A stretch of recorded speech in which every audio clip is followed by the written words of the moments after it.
Let's do it. Coming soon to this theater.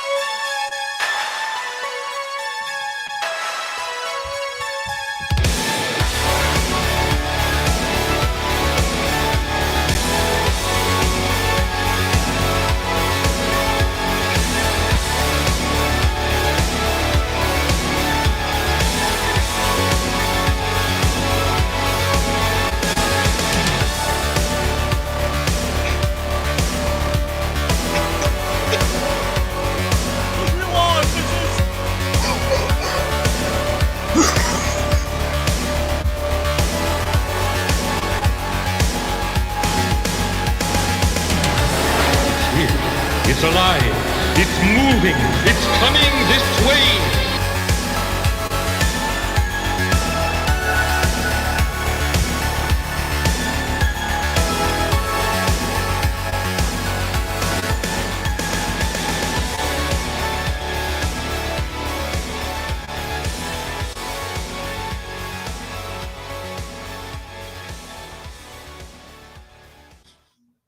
What is up, everybody? It's your man Brian back for another episode of CG Horror Movie Club, the club where, surprise, we watch horror movies. Now, if this is your first time here, let me just quickly explain the concept of the stream to you. What we do is we agree to watch a horror movie ahead of time. It's always something that's not behind a paywall. So that way we can always include the link in the description below. And if from listening to us talk about the movie, you decide like, oh, this is something I really want to check out, you can check it out for free, free of charge. That's a thing we do. That's a thing we do, and try to make it a thing. Try to keep it a thing too. And my boy, my usual wingman, Matt, isn't going to be with us this evening because he's a coward and a traitor. No, he's off doing family stuff. And Matt, if you're listening, much love to you and your family, brother. We do, however, have Pops Van Zandt. What's up, Pops? What's happening? And Joe says hi, everybody. Joe says hi. What up, Joe? How you doing, man? Dude, it's been all action. I haven't slowed down since before I left for Savannah. Wow. It's been all action. I'm having a blast. That's fantastic, brother. What are you doing? Oh man, I don't know. I just been, ADD as fuck. And sometimes I can weaponize that shit, and get like a lot of housework done. But also been working on a new story, and comic book stuff, man. Comic book stuff. Yeah. And and also let me welcome Hex Allen, the author of Nephilim Squadron, which is that still on demand, bruh? Yeah. The Volume 1 is still in demand. Mm-hmm. All right, folks, go over to Indiegogo and check that out. You can look it up under Nephilim Squadron or Hex if you want to drop a link. I could always post a link. Didn't I give you a wrench? Thought I gave you a wrench. See, the freaky thing about wrenches is that you have to give them away in YouTube rather than backstage. But that's okay, though, because StreamYard and YouTube are two entirely different entities. And I've found out a whole bunch of things about the interplay between these two recently. Interesting.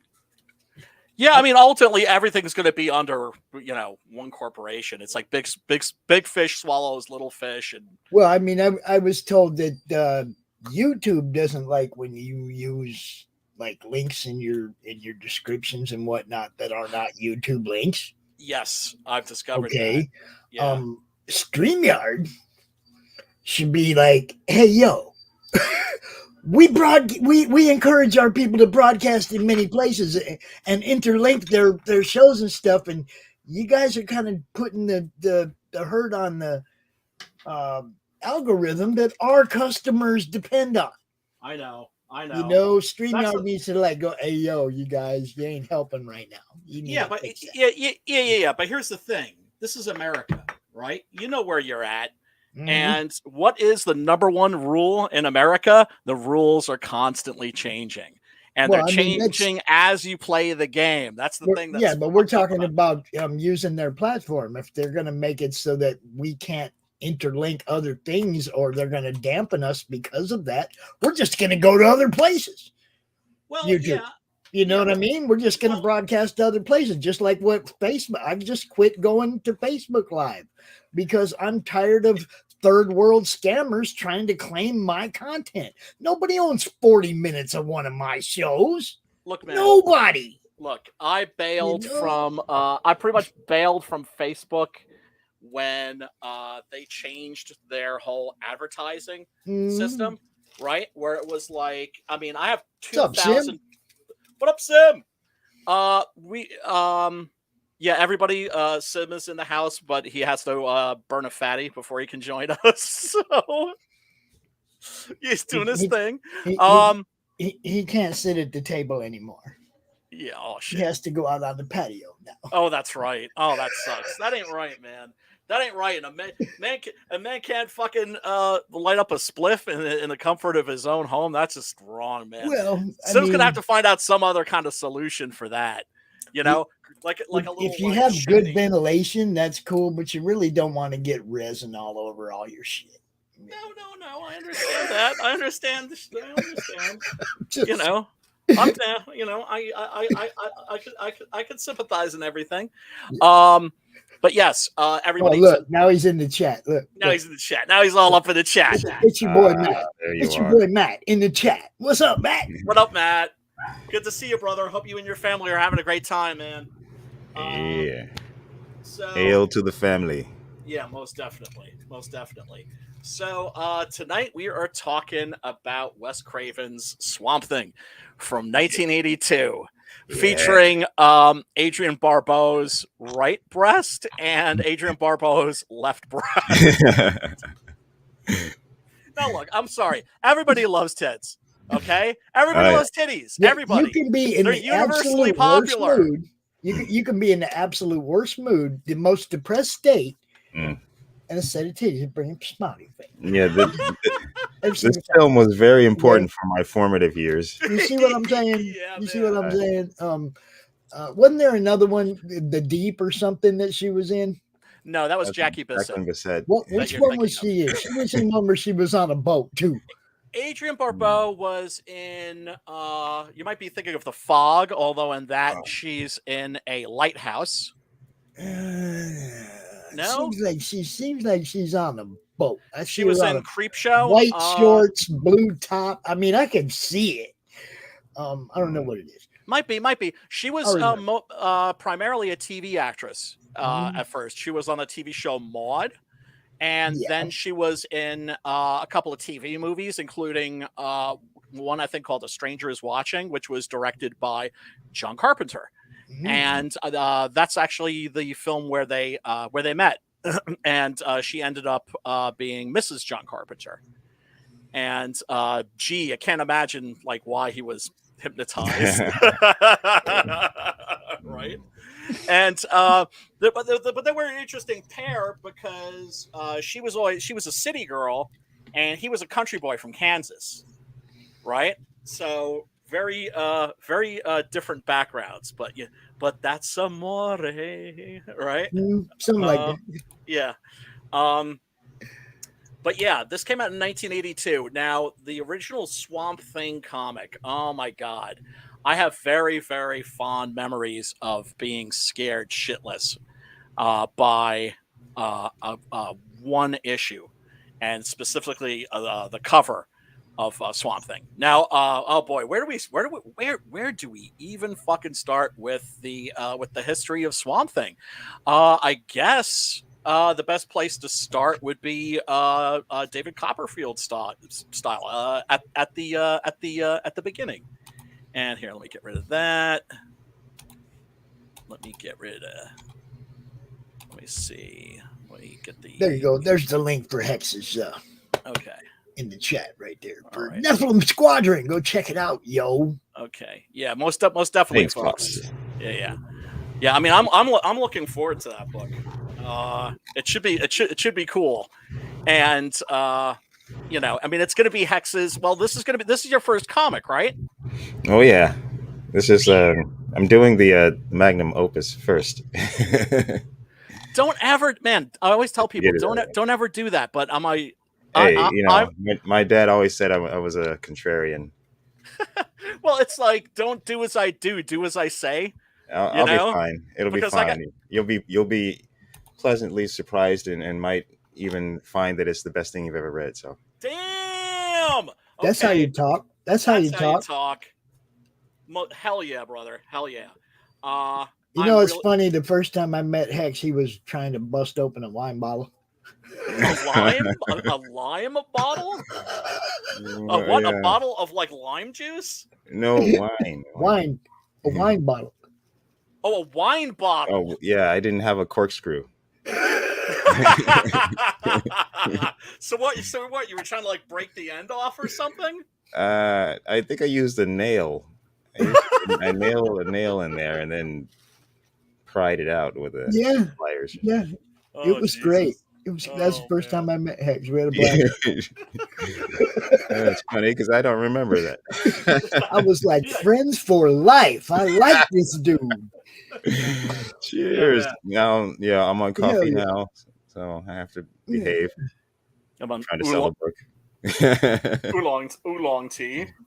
No, actually, I shouldn't behave if I'm selling a book. I should be talking crap about people. I get it. Okay. Yeah, right. Yeah, right. Drama. But you know, I'm a big believer that like that gets you clicks and attention for the short term. But don't think that shit's not going to come back to bite people on their asses. Well, I mean, it You put doesn't out negative necessarily energy, get you're you going to get negative backers. shit back. It might get you clicks, but it doesn't necessarily get you backers, True. right? True. But anyway, speaking of that kind of stuff, Rich launched today during the Tuesday Morning Brew, The Roaring, the Flapper Girl book, from the 20s, the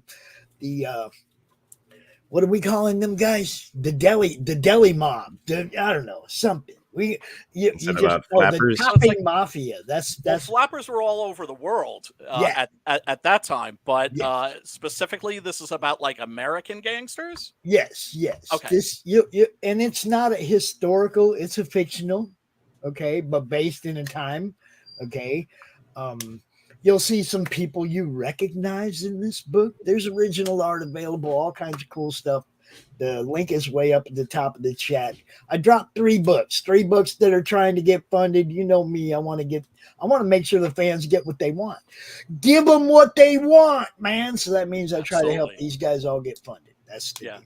No, we appreciate that. This is why we dig you, Pops. You are a dedicated salesman for the indie comics. I do want to say we got Bushy Boo 2 funded today. Oh hell yeah! Booyah! Yes. Bushy boom! Yep. Yeah. All Paul right. Gomez. Look, that dude. This will be his That's 4th impressive. book in a year. 4th book in a year. He will have it fulfilled before the year is up, and in 1 year's actual time from first campaign to this one. 4 Now, books fulfilled in a year. Now that's an indication that he's not successful, and that what he needs to do is hit like 100K, 150, 250, 300,000, and then he could put out 1 book every 2-3 years. He also did a Cromniverse story. Yes, that's You right. know, Yeah, you mentioned. Paul loves what he's doing right now. Oh my God! And Yeah, he does. just does it. There ain't His no enthusiasm's infectious too, and it's like Yeah. and it's like a family thing, and he's doing shit with his sons. no barriers, man. He even had at one point he had somebody coming after him for the title of the original title of Cryptic Haze. He had to change the title, restructure his whole campaign because somebody was like, "You can't use that name," and it's like nobody's using it. What? You know, it's not like it's all over. There's like a million different novels and shit with that name on it, but these guys were being assholes. And then some people came at him and said, "Look, we won't ever back you if you do that. We'll never promote you. We'll not." And it was like, wow. And you know me, I'm anti-cancel. You can't cancel my friend. I would just promote it that much more. So we just he restructured the campaign and we promoted the hell out of it, and we got that book funded too. Fuck yeah. You know, so happy to hear about that. Of course, we don't have any cancel culture in Comicsgate. Well, I mean, it wasn't even CG though. No, that was the other side of the fence doing that shit to it. Yeah, it's us on this side that went, no, you ain't allowed to do that. We're gonna promote the fuck out of that. Fuck yeah. You watch. Fuck yeah. You know what I'm saying? Yep. Now, I don't know about what y'all's first experience with Swamp Thing was. For me, I was lucky. I had a older brother. He was an asshole, but he loved comic books. And so I inherited his older comic books, right? What's that, like 70s? Yes. Mid 70s? Yeah, he was 6 years older than me. I was born in 68. So he caught the very, very end of like the awesome period, like where it was like the tail end of the period of the 70s that was basically like the tail end of the 60s. Where like, I got a little brother just like you. He was born in 68. He's 5 years younger than I am. See, now you were around, right? No condoms, party culture, Dude, kegger parties on the Mississippi River in Minneapolis, out in the desert in Phoenix. And when we moved there, is like, kids party. We had a blast. I know you did. My generation, not so much. I mean, we had fun in the punk rock scene too, but well, my little brother tagged along with me a lot. He ended up being pretty cool. He's all right. That's cool. Anyway, so I inherited a bunch of hand-me-down comics, and one of them was this issue of Swamp Thing, and this issue gave me the freaking creeps because, of course, it was illustrated by the great Bernie Wrightson. Now let me find the very, very first. Here we go. Oh yes. Okay. This is not an inexpensive book, just so y'all know. No. The very first appearance of Swamp Thing was in The House of Secrets, which was a horror anthology book by DC. Yep. And that's a pretty penny for that book right now. Yeah, man. And rightfully so. Oh yeah. Len Wein, who was one of like the great writers in comic book history, worked for Marvel, worked for DC. Mm-hmm. He was the original. Now, of course, Chris Claremont is like the definitive X-Men writer, but he was the guy that created Wolverine. He was the guy who created the all new, all different, uncanny X-Men. Right, with giant size X-Men #1. So he invented Storm, he invented Nightcrawler, a bunch of characters. Yeah. So when he was working for DC, poor guy got his heart broke, right? And I don't know, maybe it was his first time, but I know that whenever I've faced romantic rejection, it always made me feel ugly and unworthy of love. And so out of that feeling, which he obviously also had, came the story about this guy who's been turned into a monster, and he's sort of spying on his like former girlfriend. And it's a mood piece. It's not really much of a story. But boy, it left a lasting impression, largely because of the art of the legendary, the one and only Bernie Wrightson. Little bit of trivia: the young lady that you see in this cover, in this image, Pops, do you know who that is? It's Wheezy Simonson.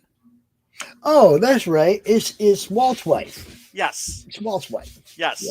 Because I don't know if I don't know if she was working at DC at the time, or because they all hung out together regardless of who they were working for, and so many people were bouncing back and forth. They all hung out, and so that's Louise Simonson's claim to fame, of course. I never knew her when she was that that young. Yeah. Okay. I never knew about her when she was that young, so the face wouldn't be the same. I mean, Right. I know old Louise, right? Yeah, You know what I yeah. mean? Yeah, Wheezy. New Mutants and stuff, right? That's you know. X Force. She was Yeah. not X Force. Not X X-Force. Factor. X Factor. X Factor. Right, which was the reunion of like the original X-Men team, for which of course they had to bring back Jean Grey from the dead, which is like which pissed me off that I actually stopped reading Marvel for a few years. You see what I'm saying? You see what I'm saying? Yeah, I do. Yeah, I do. Fuck you, Jim Shooter. No. But man, these eventually they went to took that character and created a series around him. And so it's technically not the same character, but it's sort of the same character. Let's just say that basically that this Swamp Thing, who looks a lot actually more like Alan Moore's this is my Swamp Thing right here. Right? Let me see. Hold on. What you got? Aw. It's Zeus. He come to say hi. Zeus. They're Hi, talking to you Zeus. You over want to there. talk? You're looking the wrong way, dude. They're over there. Aw, smooch. He's They're over giving you there. See? he's smooching on you. They got in a fight again the other day because Luna's in heat again. Oh no. So no. I'm sitting here watching, just settled down after a show to kick back and catch up on some reading or whatever. I don't even remember what I was going to do. And I heard it out in the yard. They were going. I had to go out there. Man, if the neighbor hadn't come help me get them apart, I don't know what I'd do because they had too much free space. It was impossible to get them apart. You know, it's like they just move away from me and keep going at it. Oh, did that hurt? I'm sorry. Yeah, he's got some Rocky got him on the ear real good. Ow. Real good, didn't he? He got your ear real good, didn't he? Oh, no, I don't want your love, dude. You don't want that kind of love. No. Oh, and by the way, cheers to everybody in the chat. Of course, we got my man, Matt Burke. Everybody go check out Butch Cleaver on Kickstarter. He just launched that campaign as a little insurance against fuckery.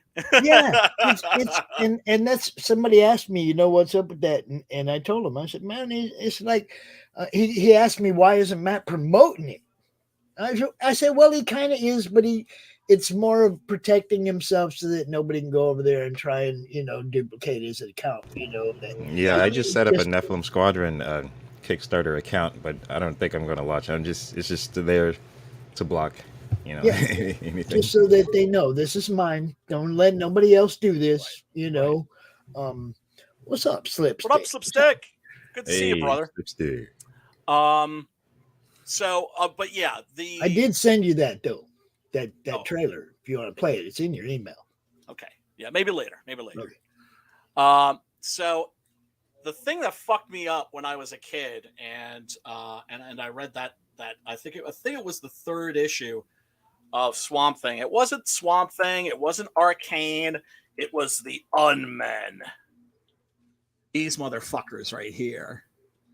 One of them looked like Johnny Eck, the half boy from Freeze. One of them looks like Gollum. Look, they got all kind of different looks up in there. Oh my god, they were creepy as fuck. So fucking scary. That was the first time I realized that comic books could be scary. Yeah, and that was good. Oh my god, so good, man. One of them was just like a hand with like a head attached to it. Creepy as fuck, man. And they're here. And they're Great here. stuff. And they're here. And they're gone. Yeah, that's another great Bernie Wrightson cover. So I think the series really didn't last that long. Now, of course, Marvel had its own swamp monster in the form of the Man-Thing. Now, it didn't occur to me until much later in life that that might be a chuckle-inducing title, Man-Thing. You know, kind of like the Wizard. That's a very unfortunate name for a comic book character. Yeah. But if I'm not mistaken, the original Swamp Monster comic book character was the Heap, which basically was like a walking compost heap. And so Swamp Thing, I think, got canceled after maybe about 20, 25 issues. And then it was brought back, written by Alan Moore and illustrated by Stephen Bissette. And it was an absolute sensation. They reinvented the character in grand style and really made that character not just interesting, not just viable again, but Jesus, man. I mean, I remember the Alan Moore, Stephen Bissette Swamp Thing just winning award after award after award. It was just like every year it was just sweeping the like every category at the Eagle Awards, that sort of a thing. So Swamp Thing is a D-list character for sure, right? And yet he's had 2 TV series, 2 movies, one of which is actually good. A whole bunch of characters created basically inspired by him. John Constantine, right? John Constantine's first appearance is in Swamp Thing. And yeah, see, here's the Game Boy game I didn't even know existed. Ah, shit. Isn't that cool? So for like a D-list character, holy crap, he's had like a lot of stuff, like a lot of appearances, and look here, like some of the toys, like the action figures that went with the What's up, Shadow? That went with. Oh, wait, hold on a sec. There we go. I think he's packing heat. What up, Shadow? He's packing heat. Swamp's like Swampy's not fucking around anymore. Oh my god! It's like what kind of gun? Swampy's come to a new generation. Yeah, no, he's not fucking around. And yeah, so then of course, like the bad guys, because I've never seen the animated Swamp Thing series, but evidently the villains were like polluters, since Swamp Thing represented like environmental protection. He was like saving the world. Yeah, don't be messing with my swamp. Right. Don't be messing with my swamp. Yeah, definitely not. Or my girl. Or my girl. Don't mess with my girl either, because yeah. Leave Abby Cable the fuck and you alone. Notice, as soon as you said something about I can't do rejection, they came out with tired of being alone. We'll help you. Oh, hey, check it out! Look who's decided to join us. What up, Vaughn? The Vaughns. What's up? Hey, Vonster. What is up, guys? Good to be here. You're doing the Swamp Thing. Yes, we are. This. Yes, we are. Are we talking his suit? Is that where we are? We're about to. Are we just getting warmed up? We were just getting warmed up. I was just like doing like a little history lesson on the origins of Swamp Thing, and don't let me stop you. No, it's all good. I think I pretty much laid down the foundations. So, Swamp Thing, D-list character that has inspired, like I said, 2 movies, 2 feature films, 2 television series. The last of which, by the way, was I thought fantastic, but unfortunately got canceled. It was really good. Yeah. All I can think about is that whenever I put my hand down the drain, these days. I'm always looking at that switch on the wall, making sure no one comes up and flips the switch while my hand is in the garbage disposal. There were parts of that were like genuinely creepy, that were genuinely scary, that I thought really brought the horror. Yeah. Right? Yeah, because for horror, man. Well, I mean, think about it. I mean, okay, there were Toxic Avengers toys and then a Toxic Avenger animated series. It only makes sense that there would also be a Swamp Thing series. When I was a kid and saw this, I fell in love with the character immediately. I mean, he's just another cool monster that fights monsters. Yes. He's a good monster, baby. Yep, he's a good monster. When I was a kid, I loved the Marvel monster heroes, right? I'm talking Tomb of Dracula, Werewolf by Night, Love it. Ghost Rider, Monster of Frankenstein, Simon Garth, the Zombie, Son of Satan. all those comics I just loved to bits. DC Comics I wasn't that much into because they were goofy, right? Or certainly goofier, but it was the horror comics that kind of like, that drew me in, because all I knew was, okay, like Swamp Thing, awesome, amazing art, of course, by the legendary Bernie Wrightson, and those Unmen, oh my God, just creeped me the fuck out. Ugh. Okay, so 1982. I'm not sure if this was a thing that Wes Craven wanted to do, or if he was approached. I have a feeling he was approached by Michael Uslan, who is one of the producers on this, and they figured like, oh well, that guy can make a movie cheap, right? And the budget I think for this was $2 million, maybe. Yeah, very low budget. And they're filming in water, which is like scary. Which is always expensive as fuck. Right? Yeah, underwater there's a lot of people diving in the water in this thing. Yeah, falling in water. Yeah, splish and splash. Yeah, they just got some of the neighborhood hillbillies. We'll have a barbecue every night if y'all come out and do this. Well, you're gonna need the smoke for the mosquitoes there, my friends. Damn. Without a doubt. I got that part covered. So Wes Craven at this time, keep in mind, not the Wes Craven that was the master of horror who did Nightmare on Elm Street. This is just before Nightmare on Elm Street. Yes, it is. Which is very cool. It is. It is. He's proven himself. He's got the chops for horror and action. Without a doubt. I'm trying to think what I would compare this to, because this is one of those films where it's like they didn't have the budget, but they had their heart in the right place.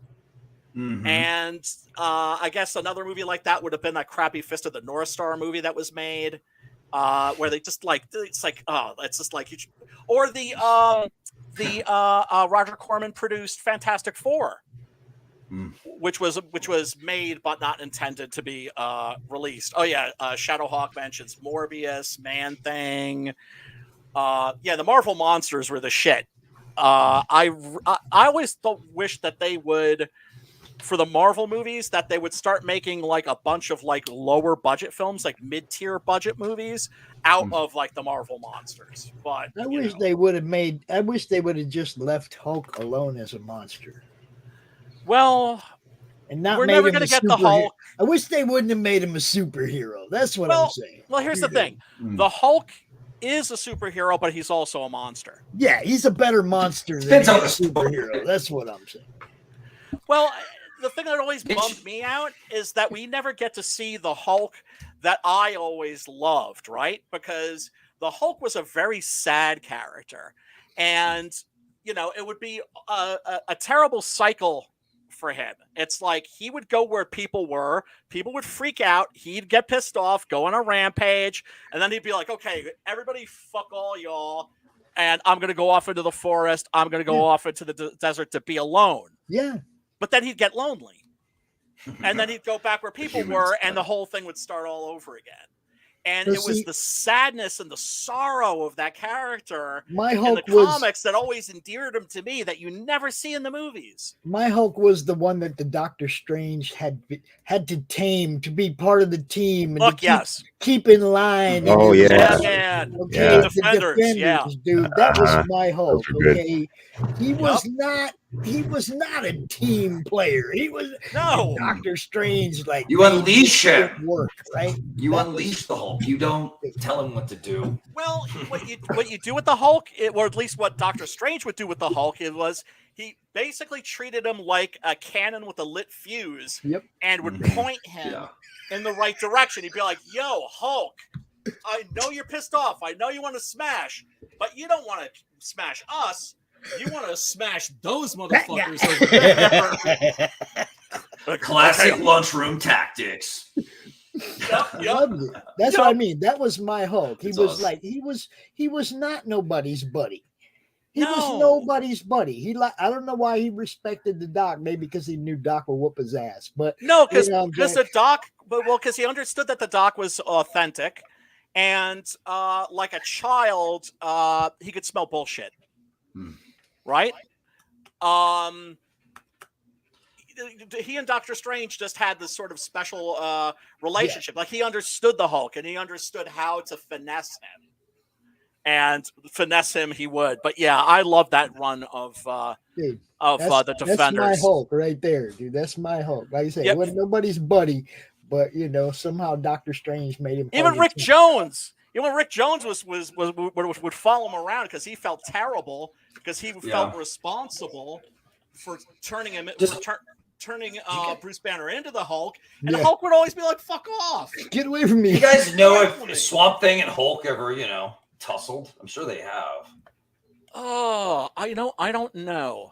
The Swamp Thing from the original series would get flattened by the Hulk easy. Yeah. Didn't Lou Ferrigno beat up a Swamp Thing? Well, Swamp Thing in this is played by Dick Durek, who was. I'm just trying to think during the Hulk series, was there any swamp monsters that Lou Ferrigno beat up during the Hulk series? No, I don't think so. I hated that show, man, as a kid. The very first episode, he got shot. He got shot. And the bullet doesn't bounce off him. He starts bleeding. I was like, "What's this? That's not the Hulk. That's not the Hulk. That's Hulk Jr." Well, that's why he's David Banner, not Bruce Banner. Yeah, I know. Yes. Oh God. Yeah, but you know how you are when you're a kid. What it is? It's his weaker cousin David. Yeah. And yeah, they had to call him David Banner because the alliterative name Bruce Banner was too silly. Ooh. But you know how it is when you're a kid? Comic books. Vaughn, you know what I'm talking about. When you're a kid, you take shit way more seriously and you're much less forgiving. Mm-hmm. Yeah. Oh my God. Right? Well, I mean, because it has to meet your standard, man. Otherwise, why waste your time for that stuff, man? Yep. I still am. I want the real deal by somebody, either the person who really wrote it or somebody who gets it. I don't want the twisted versions, man. Right. Yes. Here we go. So this. The music in this, I think, is by Harry Manfredini, who is the same guy who did the music for Friday the 13th, and you hear a lot of those same notes. Yes, and you hear a lot of all these people, like you said earlier, have all worked together on a lot of different stuff. Yes, Sean S. Cunningham and Wes Craven, they both worked on Last House on the Left. Sean S. Cunningham, of course, he went off to do Friday the 13th, which became its own very successful franchise, even though it was really just a ripoff of a Mario Bava movie called Twitch of the Death Nerve. Twitch of the Death Nerve. Check that out. Oh yeah, I love like this this opening title card. Not long ago, in the unexplored reaches of an unmapped swamp, the creative genius of one man collided with another's evil dream, and a monster was born. Now, that's not too powerful to be destroyed, too intelligent to be captured. This being still pursues its savage dream. Too powerful to be destroyed. Yeah, It just made Swamp Thing OP. Well, okay. Baby. Swamp Thing, the Alan Moore Swamp Thing is definitely OP. I mean, there's that issue where Abby Cable gets arrested and is tried in court, like basically for like bestiality, right? And Swampy ain't playing that shit, right? And there's this wonderful scene where I think they'll like somebody brings a rose in, and suddenly like the rose turns into like a giant rose bush, and he just can just steps out of it. Forms a body made out of it's rose. like he's connected to all of it, right? Like he doesn't has you surrounded, The Alan Moore Swamp Thing is basically an earth elemental, right? Yeah, he's a plant that remembers at one time he being a man. Exactly, right. Because in that very first issue of the Alan Moore Stephen Bissett Swamp Thing, he discovers that he's not Dr. Alec Holland after all. He's just a plant trying its level best to be Alec Holland. Yeah. Which is horrifying. And he goes into a coma and goes within himself, and it's very psychedelic. But eventually he comes out of it and accepts like his new identity as the Swamp Thing. But he takes over the entire city of Gotham, actually. And that's when Batman gets on his ass. He's like, this is my city. And he like starts spraying him with like defoliant. Yeah, if you napalm you, Swamp Thing. Oh man, it's I don't know if you guys have read that run, the Alan Moore, Stephen Bissett run of Swamp Thing, but it's one of the great classic runs in comic book history. No, I have the first two collected editions of it. Yeah, volumes. Wonderful stuff. More. And then there's issues where he goes to hell, and there's like a big demon war going down, and like Etrigan is like putting his armor on, but basically he's just wearing these spikes and taking like these like nasty kind of scorpion-like creatures with stingers and just impaling them on the spikes so that his armor is like writhing and wriggling and alive. With poisonous creatures. Comics used to be awesome. No one was texting in this book. No, about their feelings over coffee. It was beautiful. Scorpions on spikes. Yes. And but yeah. The costume. Okay, let's just get to the costume. Let's just get that out of the way. First of all, really wonderful piece of movie poster art here. Remember when movie posters used to be paintings? They actually used to be something that didn't look like they were thrown together in Photoshop in like 5 minutes. Yeah, man, beautiful works of art came from this era of posters. Without a doubt. He's horror, man.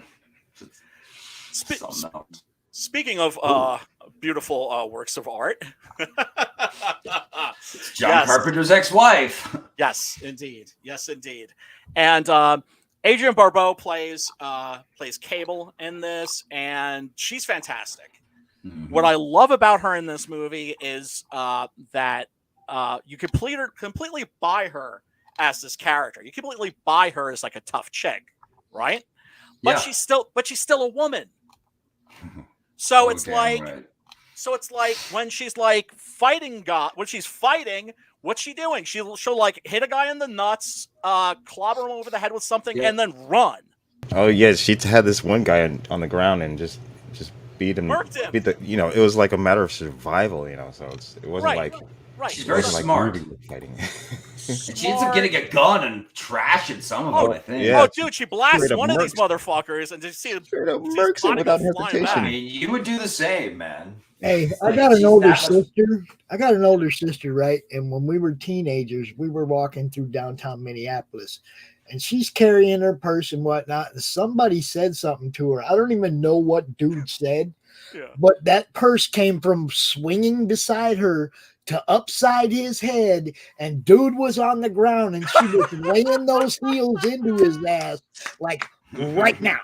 Like fucked around and found out. There was no, what did you say? There was no, dude had no idea that purse was coming. That purse was heavy. God. It caught him in the head. He hit the fucking ground, and her high heel boots. Oh my God. Dude, those boots were made for kicking ass, and she did it that day. That's what you call it. And they're laughing. It's like, I'm the brother. I'm supposed to be like, protect her and, stand up for her and shit like that. And she just whooped that dude's ass. I didn't have to do nothing. It was a preemptive strike and taking out the command and control. Well, I don't know what he said. He must have said something that really set her off. Something. No hesitation. He probably just said, your sister's better. Very, very quick welcome to Sim. What up, Sim? How are you doing, brother, man? What's up? I'm doing fine. I watched that movie yesterday, and I got the uncut edition. Yes. Like, like when I found it, I'm like, oh, they actually released this, and I'm like, oh, they are nice. The American version, the version that I saw was basically because take the biddies out of this, take the nudity out of this movie, and you have like. Really kind of like almost like a kid's film. Yep. That's Right? what they did, yeah. And so Because everywhere when it was released, it was PG-13, but you had those titty scenes there. So there's a lot of people that complain. So for years we didn't have it, that edition out, and they released it on the Blu-ray. you see, I always just assumed just saw it that on this Tubi. was the. I know, but well, I was expecting the Tubi version to be the censored version, Me too. and It's not. and it's not. Hmm. I'm guessing that the version with the nudity is the European version because I was raised by German parents. They would have had no problem with me as a little kid watching that movie, none whatsoever. But Americans, of course, violence good, nudity, sex bad. So it depends when, because before there was titties everywhere. I'm sorry, go watch like The old 70s was a movies, lot like, of titties. Mhm. yeah. like, even kids' movie, you had titties. Like Yeah, when I was Yes. a little kid, I Airplane watched has a lot of, titties in it. nudie movies. Who doesn't? Star Wars had titties in it. Star Wars didn't have Star Wars titties in doesn't it. have titties. Yeah, if you watch the original Green milk cut, titties. if you watch the Green original milk titties. cut, the slave girl, you see her titties. Like I saw Galaxina Oh. when I was Galaxina when I was in the Galaxina, theater yeah, with Dorothy Stratton. when I was a little kid. You know, Yeah, you know yeah, when he's And, pulling Jabba's pulling the chain and she's fighting back, like that one. Like Oh, you there's see, like a like quick she flash? has no bra, and Oh, you see her boobs. Yeah, The she only titties has fall out. chainmail over her tits. Technically. Well, you see Jackie Chan's Wang in one movie where he's like running around the streets of Turkey naked, and And he's that's just- and he's doing like this thing, where he's like grabbing something and covering his crotch and switching it around. And let's just be honest. Like Princess Leia, you see her boobs like through that dress all along the goddamn movie. Yeah. That shit would be canceled. They don't wear bras in Now- space. Is how he convinced her to do that. He just says, "There's no bras in space. They don't wear Yep. underwear in space." There's no wonder bras. Got her. Yeah, baby. But oh god. Oh, Yeah. this one thing. Less said about Finally, this, the the better. novelization no one asked for. By Peter David. Mm. And but yeah, that's a Jim Wynorski joint. It's a piece of shit. The costume is much better. But yeah, okay. Let's just do it. Let's get to the costume. All right. One of the big flaws in this movie is the costume. They did not have a good special effects makeup artist for this. I'm guessing it's because all of the others were busy. Remember, this is 1982 we're talking about here. 1981, 1982 were benchmark years for science fiction, fantasy, and horror films. There were so many that were coming out because remember, after 77, okay, it takes like a few years, like 3 to 5 years to make a movie, right?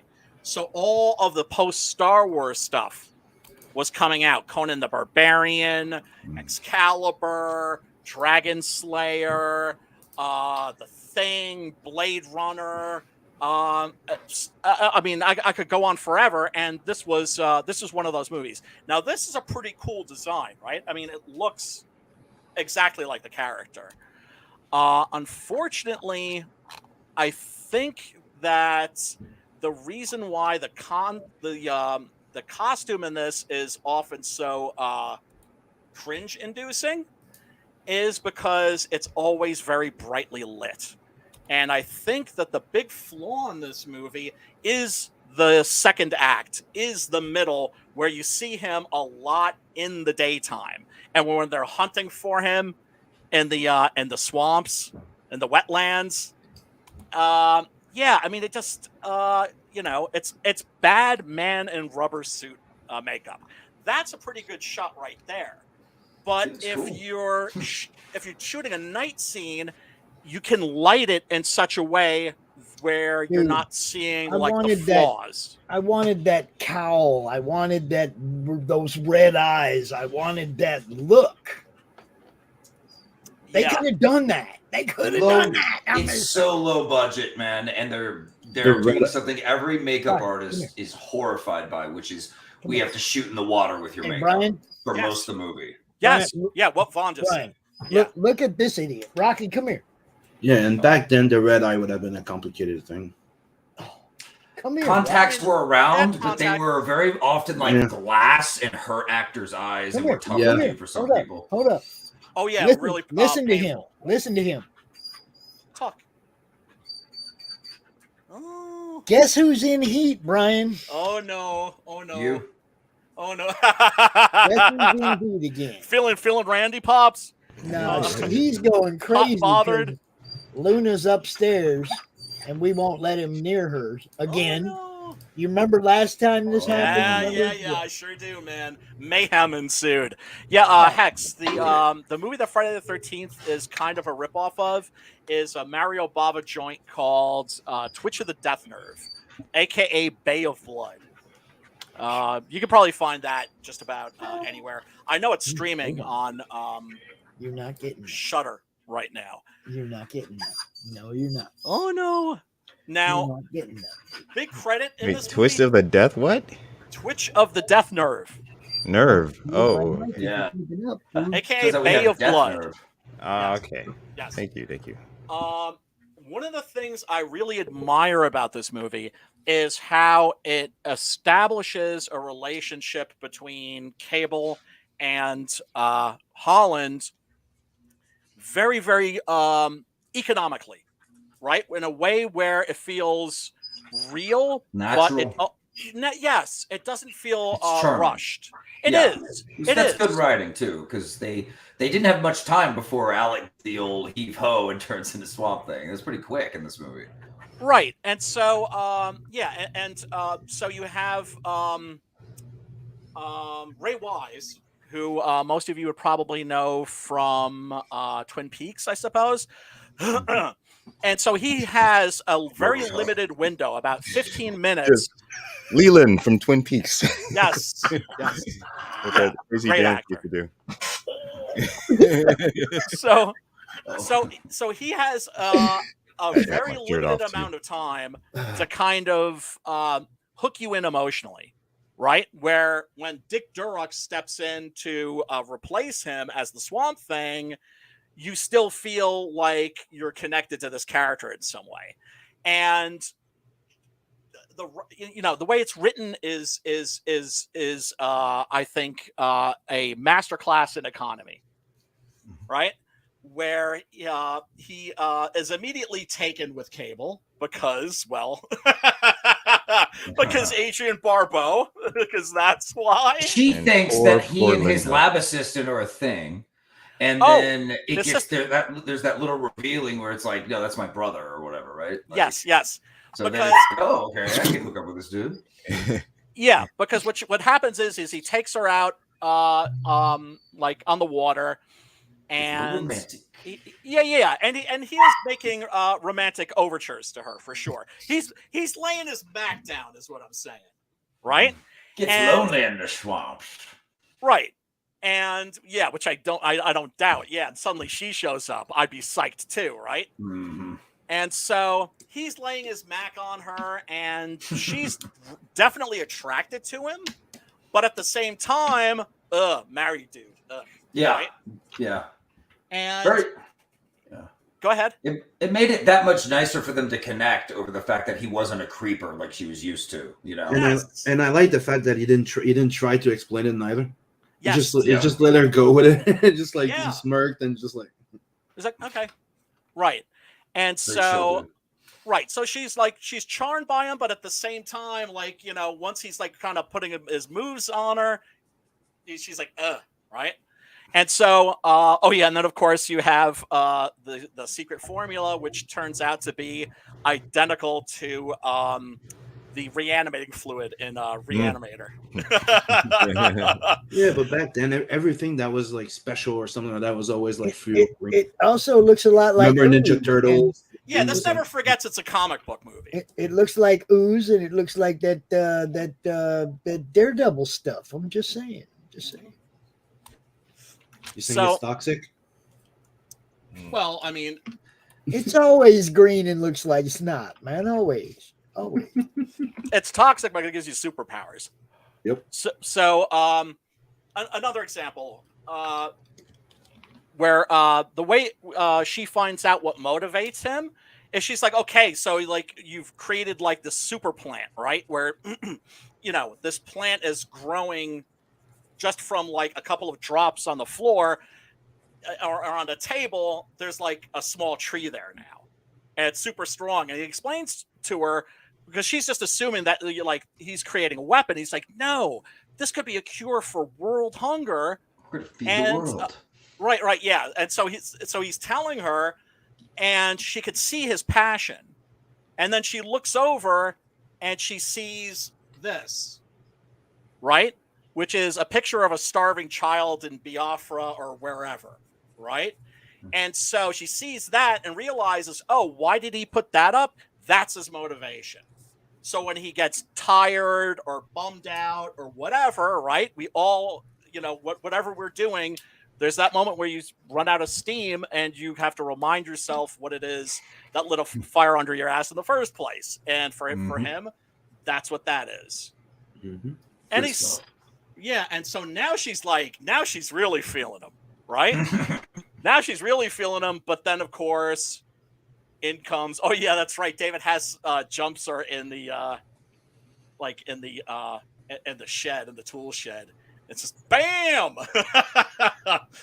fucking clobbers his ass.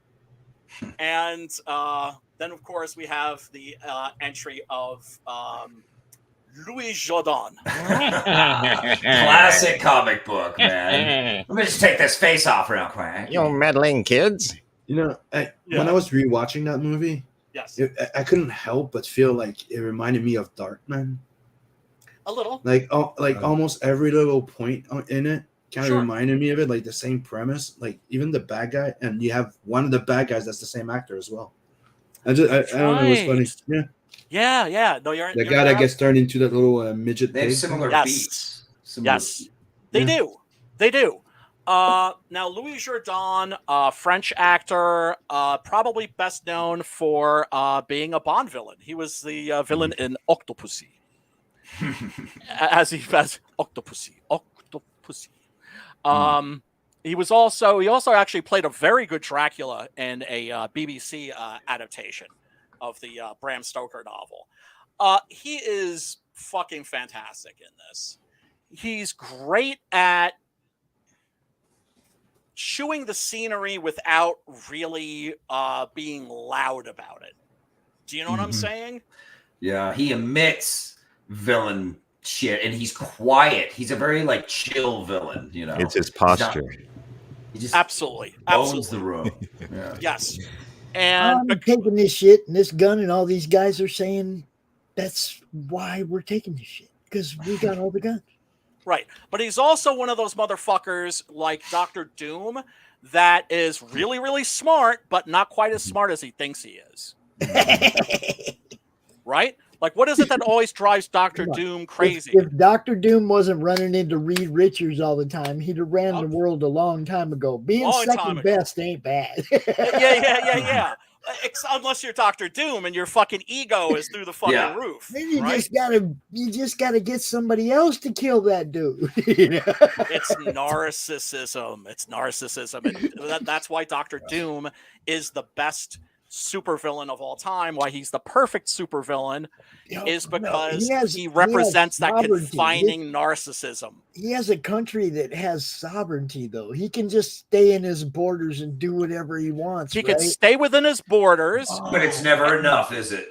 And then no, of course not, because he needs to rule the world, because he has a place he can hide that has, he wants to turn it into a paradise. And there's that wonderful community there. Well, yeah. And then, of course, like in Gothic literature, the castle is often a symbol of confining narcissism. And so this is a guy that's locked himself up within a castle. Within a country, within a castle, and then within a suit of armor. So he's got like 3 fucking layers between him and the world. Note to self. Get yourself a country. But then when he actually gets what he wants, He I'll actually take an does turn the world into a paradise, but then he's bored as fuck. It was one of the first. Like, remember when Marvel put out those first, that first run of graphic novels, Emperor Doom? He basically catches the Pink Man, right? And who exudes some kind of influence over people, can control them. I think with pheromones or some shit like that, right? And so he hooks him up to a machine that basically like spreads that power throughout the world, but like at Doom's control.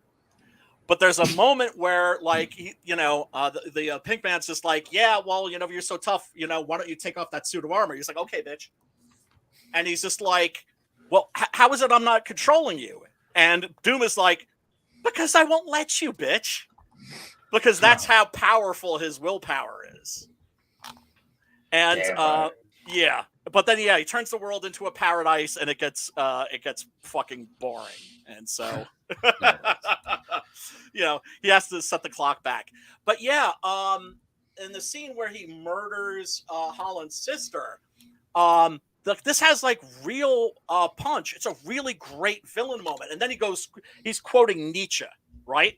Which a lot of assholes love to do when they, especially when they don't understand it. But it says a lot about his ego. So he tries to escape it with the formula. David Hess punches them in the fucking Jerry Curl Rambo. Hex called him Jerry Curl Rambo. We're gonna go with that. We're gonna go with that. That's how we describe this dude from now on. Thank you. Oh shit! I was gonna call him Belushi Rambo. He reminds me of Belushi. And here's a thing that you will not see in a contemporary movie: a fire stunt. This is cool. Amazing, right? So this obviously had to have been done in like 2 takes. There's the one that's inside the lab, right? And he's like running up the stairs, and then he hits the fucking door, and boom! Explosion. Yup. And then jumps down, and then like runs down the fucking pier, and plunges into the water. And he's coated in their formula, man. Yes. Exploding on him and stuff. He's coated in ooze. This scene really stuck with me as a kid. He just didn't run into any. He just wasn't a turtle. You see what I'm saying? But he's coated in ooze. Well, what happened was he falls into the swamp, and I love this effect. The water starts popping and hissing and bubbling. Right? Yeah. So you get it creates the impression that there's some kind of a chemical process that's I bet if he'd have ran into Splinter, he'd have been a badass. Oh, I'm sorry. Now, once again, if this movie had more night scenes, it would have been so much spookier. It would have been a much better movie. I just love this cemetery that's just been covered by swamp water, and you got the tops of the gravestones sticking out, and like the cemetery gate right there, right? So that's that creates like a genuinely spooky atmosphere, right?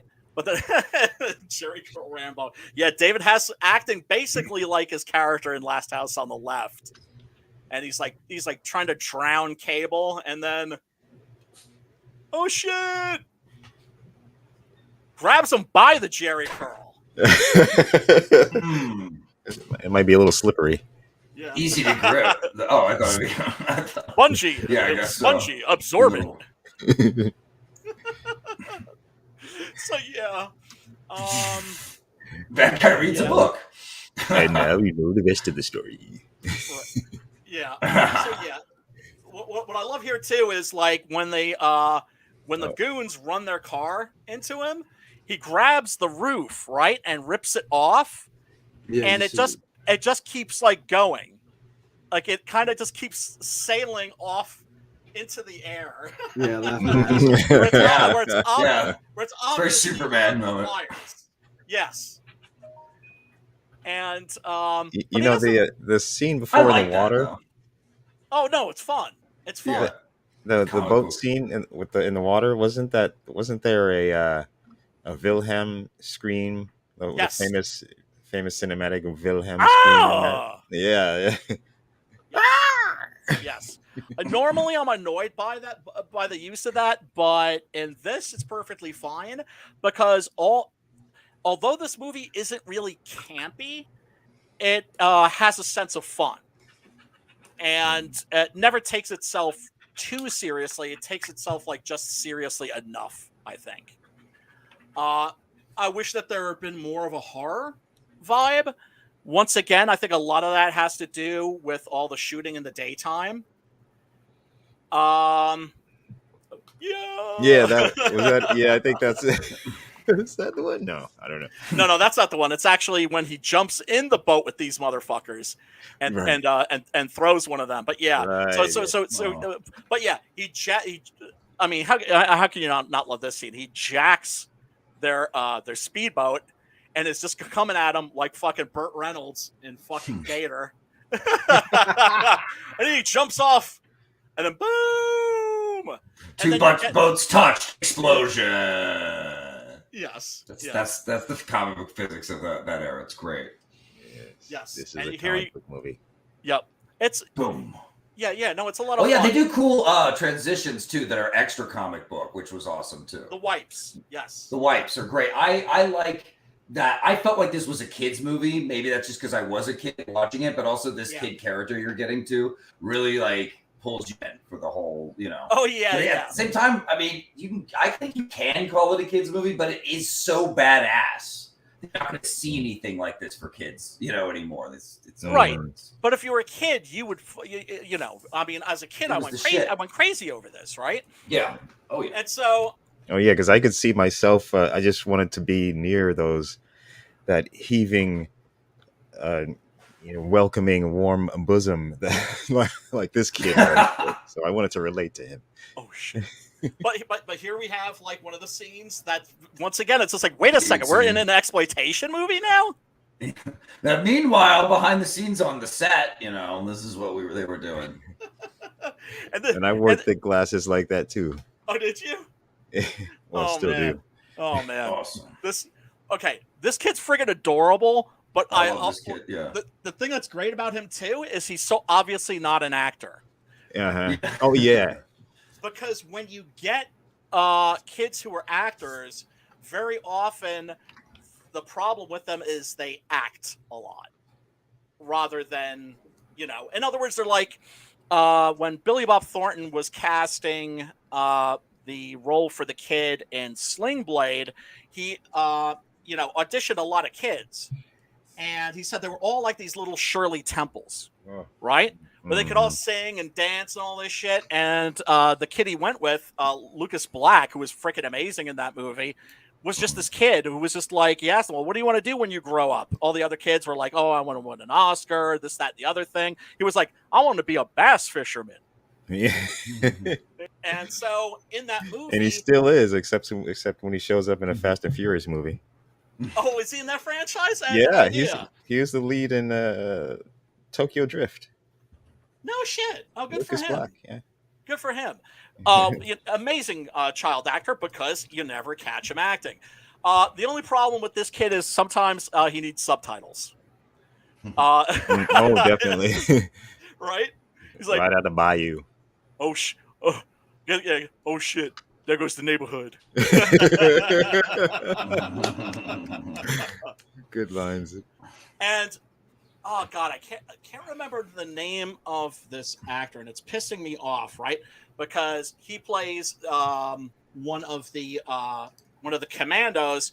We know that he's maybe not a good guy, but he isn't a total sociopath like his comrades, because when he finds the cameo locket that belonged to Alec Holland's sister, he kind of places it on like this little tree that's like growing out of the ground. I found that very odd, but that's. But then suddenly you have some sympathy for this guy. Right. I mean, he's still a bad guy. Brute. He's just a soldier. Right. Exactly. And the fit that he throws, I'm a big fan of on-screen fits. But when actors do them poorly, the only thing that's worse is maybe bad drug acting. But when somebody pitches a fit, like Isabella Johnny in Possession, or Nicolas Cage in Mandy, it's one of my favorite things to see in a movie.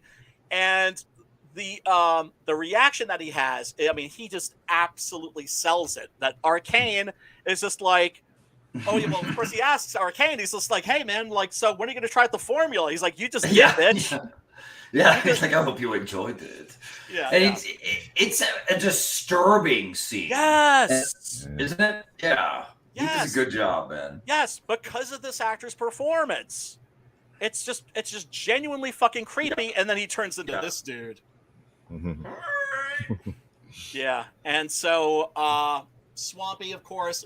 Oh, and then of course, yeah, he gets his arm hacked off by David Hess, and it crushes David Hess's skull.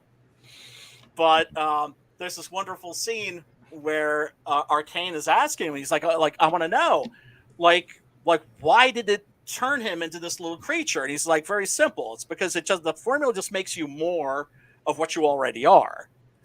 And so he was just like, yes. So that means this guy was like a small person, right? Like a mental midget. And so that's how he became this creature. So I'm a genius. So when I take it, it's going to make me more of what I already am, which is like an Adonis, basically Apollo. It's going to make me more of a pothead. You can just turn into weed, man. Just turn into weed, man. Weed thing. Well, in the Alan Moore Swamp Thing, he had these tubers, these yams. Hold up, Vaughn. You want to write that? Weed thing. I'm down. Maybe. Okay. I'll promote the hell out of that. Oh, But he's got, wow. And then we can smoke it. Yeah, I would smoke some Swamp Thing for sure. That'd be some kind bud. But in the Alan Moore comics, he has like these tubers, yams basically, that are growing on his body, and they're like powerful hallucinogens. So yeah, he takes it, of course. So Arcane takes the formula, so naturally he turns into a horrible monster. But as he's changing, oh yeah. Hold on. There we go. Well, hello there. So Cable's like telling him, reach out for the light, reach for the light. And that's the thing that I love about this movie. Okay, the second act drags. There's too much action going on in the sunlight. It's not enough. It doesn't feel like a horror comic, right? But boy, it sticks the landing. And it rescues the entire movie. It really does. I think. Man, I love these. Sorry, these no, go ahead. Scenes, these tender little scenes in dungeons you see in Flash Gordon and Swamp Thing are so cool. Yeah. I love them as a kid. Yeah, me too. Yeah, because it's like when everything seems so hopeless. Because everybody has a room with chains hanging from the wall or the ceiling. Everybody. I had a girlfriend that had these attachments to the headboard on her bed, but we shan't discuss that on a family stream like this. But yeah, no, I would get a dungeon if I had Adrienne Barbeau to lock up in it. But yeah, no, it's this wonderful moment where she's like, reach for the light, and so he reaches for the light, and he starts to grow his arm back. Yep. That's a great metaphor too. Look at that good image. See, this is using less and making more right here. Absolutely. And Swamp Thing is one of those characters like RoboCop, like the Crow, who are transformed by death. Right? Death doesn't so much kill them as it turns them into something else. And in Swampy's case, of course, it turned him into a swamp monster. But there's this lovely. It's probably the only really good special effect in the movie where he starts sprouting a new arm. Yeah. And there's this moment where it's just like suddenly flick. You see like, oh, there's the thumb. right? That this is going to be his. Exactly hand. like Groot. I am That- Groot. that- That's that what was- it that was- is. No, but that's what they did. There was a wink at that when he regrows, and you see that little thumb going up. Nice. So Arcane basically scabs over. His entire body scabs over and forms like a kind of cocoon, and then he bursts. Oh yeah, with those little hands. Of genius. Look at that. Ta-da! Yeah. So yeah, he tears it off, and underneath he's like a horrible, hideous, a boar monster. Boar man. Bear gross. pig. It's a man bear pig. Bear pig. That's nasty. Man, bear, and pig. Yeah, man. He's got a sword though, so he's a sword monster. Do you have any idea how much of a boner this gave me when I was a kid? Yeah. If there's one This thing is I all we was want to see. monsters beating the crap out of each other, and if you could give one of them a sword, fuck yeah, I'm there. Yeah, this is just a pure freaking monster of hate and greed, which is what his manifestation really it's is. Man bear pig, man. Look. It's Yeah, he's a pig too. Yeah, it's man bear Underneath, pig. Got the pig snout. So yeah, when I was a kid, I had a one of those shitty little wall hanger swords, and I actually went to the swamp or little wetlands that were maybe like 2 miles from my house, just to walk around and kind of like recreate this scene in my head. Did When you he first fight the monster in the swamp in your head? Yeah, Back without a doubt. oh my god. Well, Yeah, dude, man. I don't blame you. As a little kid, popping this movie on in the living room, trying to reenact this scene. This is a great epic battle, man. It's kick-ass, especially for a movie of this budget, where everyone's running around in the water in rubber suits. It's still, I mean, it holds up enough for me. You know what I mean? I understand it's flawed. It's dated, I but I'm wonder if still anybody going, man, got I any- still like it. But it works, and you know why? Because it works. It hits It all works. the right beats. It's not nostalgia. It works. I wonder how many bacterial infections were on set here. How Oh many my yeast God. infections were reported? Oh man. Well, I mean, at least it's not like shooting in the Philippines where you can get like malaria or something. Yeah, Yeah. at least this was America. Well, yeah. I mean, Real. what is Where do a they swamp? film this, Brian? Do you know? I don't know. I'm guessing either Louisiana or probably Ozarks. or Florida, possibly. Okay. They didn't have the money. Like if this had been a Ridley Scott movie, they would have built the swamp. Louisiana. Louisiana sounds Wait a right, minute. yeah. Can't you tell by the accents? Well, no, because the actors are from like California and New York. But the kid sounds very authentic. Yeah, he does. Yeah, Southerner. I think he's from What's his name again? Louisiana. Jude.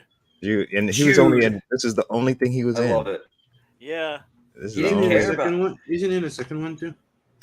If I- I don't think so. If they make a new Swamp movie now, like Swamp thing now, they should bring Jude back in for a cameo. Oh, dude, the guy Good should rule. definitely be. Oh, hey, actually, I think that he's in the special features for the Blu-ray. That there's a interview with him. That's cool. Oh, Yeah, it's very cool. And but yeah, this was the only thing that he was in. The There, swamps of Louisiana. There you go. I looked it up. Beautiful. there oh. we go. Makes sense. So the okay, here's the official version of like the uncut international version. Just like I thought, it's the European version. Features some additional shots of nudity compared to the original U.S. theatrical release, making it 2 minutes longer. And 2 minutes of titties. 2 No, minutes, sir, it 2 minutes of didn't happen. titties. And don't forget, what did Wes Craven start out making when he began as a filmmaker? Porn. And let's not forget. Somebody knows how to that- like the titties. And let's not forget Yeah, that man. Carpenter married and hit that, Yeah. and made yeah, the children yeah, and made the yeah. children with that. He deserved that shit, man. He was at the top of his game, making Halloween. Make Mm-hmm. him escape from New York. He deserved all the titties he deserved, thing. especially her Fuck barbos. yeah. But Those barbos. Man, But that was, I have a confession. I hate to admit this, actually. As a kid who watched this over growing up and loving this movie and stuff, I had forgotten that there was that European titty cut. And so when I was watching this on Tubi, the titties just appeared. And I was like, I don't remember this as a kid. I think I would have. I just kind of stared at my screen for a while, just going, damn, life is good. I like researching movies before we do a show. It's good and stuff. The funny part it was that the English version didn't have the titties, but the French version that played here had it. of course. That's Like I said, Hail comic book Bob. that European attitude. What up, Comic Book Bob? Thank you so much for tuning in. And yes, What's up, dude? Adrian Barbeau was a smoke show I'm back back. in the day. Back Holy again. shit. She Oh, so- was top and second, all in one beautiful. Yeah. John Carpenter said that they were a bit of an odd couple because she was a city girl and he was like a farm boy from Kansas. So they came from completely different backgrounds, but then, that's amore. Lois and Clark, bro. It's Lois and Clark. Yeah, pretty much. I just remember for some reason her talking about like when he proposed to her that he was eating a bologna sandwich and was just like, "Oh, hey babe, I need to talk to you in a little bit if that's okay. Let me finish my lunch here." And she was thinking like, "Oh crap, like what's wrong? Is he going to dump me or something?" And no, instead he asked her to marry him, which of course she did. And they had Cody. Yes, who is now performing in Carpenter's band, which is touring the United States. Kick ass. Yeah, man. Oh, you know what? See, now I think, I liked this final bad guy monster, but I didn't like that he was just kind of the frozen rubber monster face mask. Yeah, I mean the monster design itself is good. It's just The face. The face. If they had Rob Bottin, if they had Rick Baker, if they had even like some of the not so talented guys like Tom Berman, or there were or Savini would have been great for this, but for some reason they couldn't get any of those guys. I suspect it's because they were all busy with other shit. I'm guessing. Comic book Bob, Carpenter all the fucking way. Yeah, without a doubt. Yeah, I keep Yes, Carpenter. I keep meaning to do a stream where we rank the Carpenter films. Like Craven's no slouch. He made some awesome shit. But Carpenter I think a lot of my work's influenced by him to this day. Yep. Same here. Well, the crazy thing about Carpenter is that I can't think of a filmmaker whose movies age better. And Rodriguez owes his campaign to him, his career to him. Sorry. Who does? Robert Rodriguez. Oh yeah, was his mentor. Yeah. Yeah. And one of the only other guy that does music for his own movie. Yes. And there's Robert Rodriguez's favorite movie was Assault on Precinct 13. Oh, by the way, I read something that him and Cameron are working on the pitch for Alita Battle Angel 2. Oh, excellent! I actually really enjoyed that movie. I actually thought it was all right, especially for like contemporary shit. And okay, actually, let me just. All right, now, when it comes to showing clips on the stream, unfortunately, I have to be a dick and stop them and pause them and fuck around with them. Otherwise, the algorithm will. That's not you being a dick. That's you showing us stuff and working around them being a dick. Monster Rumble! Man Bear Pig got a sword. Where'd he get the sword? That's what I liked about that one. It's at least the fights look like real fights a bit. Yeah, compared to when I watched the second one, dude, it's like something happens. He steps into the ring. It's like It's like watching WrestleMania. Yeah, that's because it's a joke. It was one big joke. And Yeah. now, if they would do this now, all the monsters would know kung fu. Well, they would be like they would be CGI, you know. So Swamp Thing would just be fighting Unless it was Del Toro. If it was Guillermo, he might do what he did so well in Hellboy 2, which is combining the makeup effects with CGI. Like he's done that, I think, in a way that's certainly in that movie pretty much flawless. Comic Book Bob's Carpenter list: number 1, The Thing; 2, Prince of Darkness, controversial choice; 3, Escape from New York; 4, Halloween; 5, The Fog; 6, They Live. That's not my list, but it's a good one. Those are all really good movies. I mean, I would put Big Trouble in Little China like way up there for sure. Yeah. And In the Mouth of Madness would be in there. Yeah, I mean, I would say that's like B list. Oh, you know what? One of these days, I am going to do a stream where we like rank the Carpenter movies.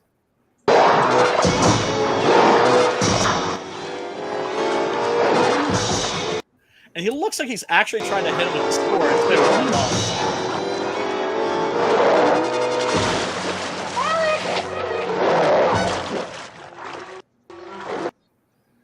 So, let me jump forward here. Oh yeah, when he grabs the. Now, what would that be? That would be like a vestigial tree or something like that, because it looks like a stalagmite. You know, right? Yeah, maybe roots. That's a log. That's a branch or a log. Something. Dog, a Rottweiler. Oh no! I will You don't want to damage. Do not green, damage it's those the boobies. green. He's giving it the green. Dude, the green. He's not I'm gonna make damaging. them a little bigger if that's okay when we're done. Soylent Green. It's people. I mean, just in general, just when you saw that happen, you're like, I mean, every boy was like, no. He's back. But he's healing her. How dare you stab those titties? How do you know? Oh yeah, He could be giving her the old yah right now. We don't know. Not only are you not dead, I'll remove that breast cancer you have. Yeah, man. Want those boobies nice and healthy. God, at least he's getting some tit right after defeating the monster. I've never seen a hero get it this quick after. This is great. Good for him. Yeah. All over that. Check him out. Well, I don't. Meanwhile, while he's distracted by the boobies, here comes the sword guy. Second base in the swamp.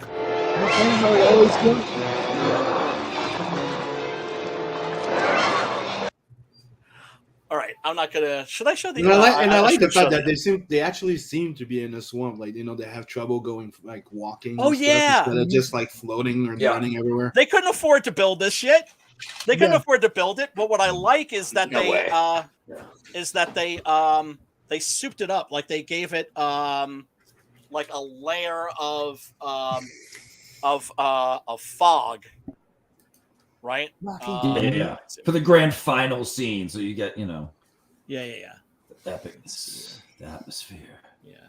That's cool.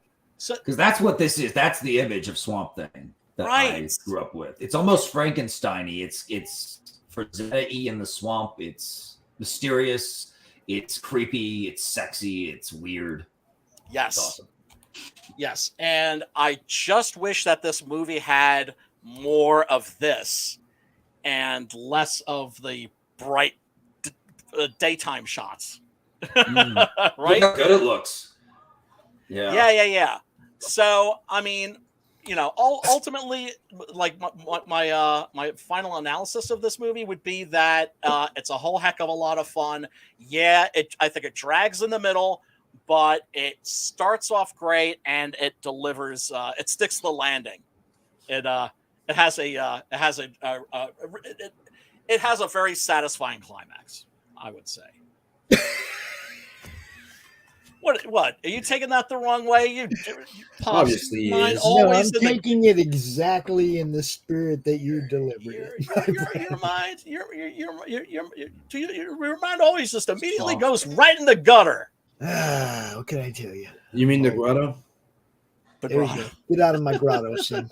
Get out of my grotto. Oh man, can you imagine Swamp. Hef's grotto at Hugh Hefner's mansion? Like how that must have been like a fucking petri dish. Dude, come on. They had to go through that thing with power washers on the regular. Fucking viruses in that. Oh my god! Can you imagine? You'd have to put in so much chlorine, your skin would fall off. You remember the Caddyshack, the pool scene? Yeah. Where you got Bill Murray in the hazmat suit with the power washer. You'd have to do that shit to that place every night. God damn. Right, everybody get out. Time to clean the grotto. Let's check out the trailer. Government agents, scientists, soldiers, master criminals, secret formulas. Notice and of course the music here. Dun, dun, dun, it definitely has a comic book flavor to it. Yeah, I'm expecting that they're gonna say G.I. Joe soon. Monsters. What'd you say, Sim? I said, I was expecting they were gonna say like G.I. Joe soon. The way they were presenting Oh, coming in. Here, listen to this. I'm not going to spoil for you. Just wait. Plus, they just showed the big reveal with Arcane, the unmasking right there in the trailer. Yeah, but I wouldn't consider. Here's the thing: people have like this thing about what they call spoilers. In order for it to be a spoiler, for me, it has to be something that is in like the third act. I'm looking at it like this. Who, if anybody, knew who that guy was by looking at the trailer in the first place? Right. That's just some guy ripping a mask off that's going to be in the movie until they watch the movie and then they go, "Oh, it's that dude." Right. But yeah, listen for this. This is fucking classic. Monsters and midgets. Monsters and midgets. Man, the midget was still a selling point then. Where's the midget? I missed the midget. Shit. Holy shit, man. How fucking classic. Where's the midgets? I missed that. He's like running around on the top there. What? One midget? Midgets. They said plural. Monsters and midgets. That's not midget. That's midget. I think I'm gonna have to like audio clip that. Yeah, the other one was probably naked and got cut out. Yeah, I'm None saying of them that's not belong midget. in this That's swamp. midget. Only one thing does. The Swamp Thing. It's a Jerry Curl Rambo.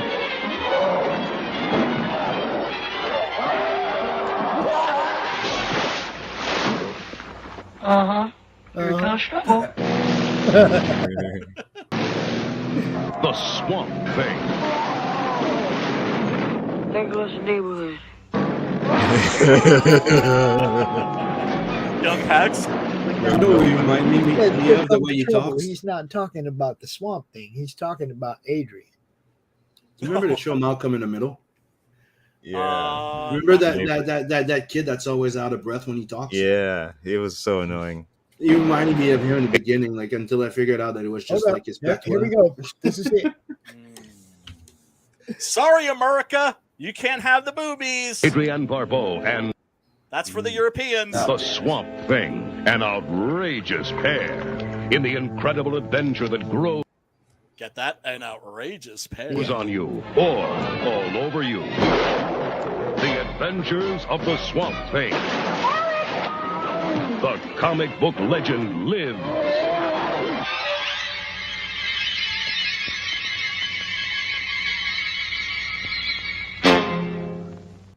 Definitely one of the better Marvel movies. DC, At least yo, they it's were DC, trying yo. back then. Well, yeah, They I were mean, trying back then. I get a low budget, Yeah, film a I monster didn't- movie to I swallow. think they could have made it look more like the comic book character with the actual cowl and the yeah. the red eyes and shit. They could have done a little bit. Yeah, no, there's a lot of stuff that could have been better better. Like I said, the main thing is too many daytime scenes, not enough atmosphere, that terrible costume, and yet it's still a kick-ass movie. It's still really good. It's now I don't know if you guys saw the Swamp Thing series that was, I think, on that was like syndicated back in like the 90s, was it? Yeah, I think so. It was okay. It was still the same actor. It was actually Dick Durick. Yeah, he actually ended up playing Swamp Thing in this Return of Swamp Thing. The less said about that, the better. And this TV series, which had a little bit more of a horror vibe, I would say. But the new Swamp Thing series that they did back in 2019, I thought was superb. I thought was really good. Did any of you guys see that? Yeah, a few of them. Yeah, My yeah, buddy, I I made some movies with in college, actually, writing job on it. No And shit. so I was so stoked for him, and he's into like we made creepy horror stuff, so it was right up his alley, and that was really cool. It was chatting with him about it. Oh man, it was really, really good, and then it just got canceled. The makeup for Swamp, I mean, that was the best Swamp they were gonna get Ever. for a while. How many episodes came out? Because as far as I know, there's only one. There's one about season. One season. Yeah, 8 so it was episodes? about 8 episodes, I think. Yeah, 8. It's on HBO Max now. Yeah, I mean, I thought it was brilliant. I really thought it was really good, and I was looking forward. They introduced the Phantom Stranger.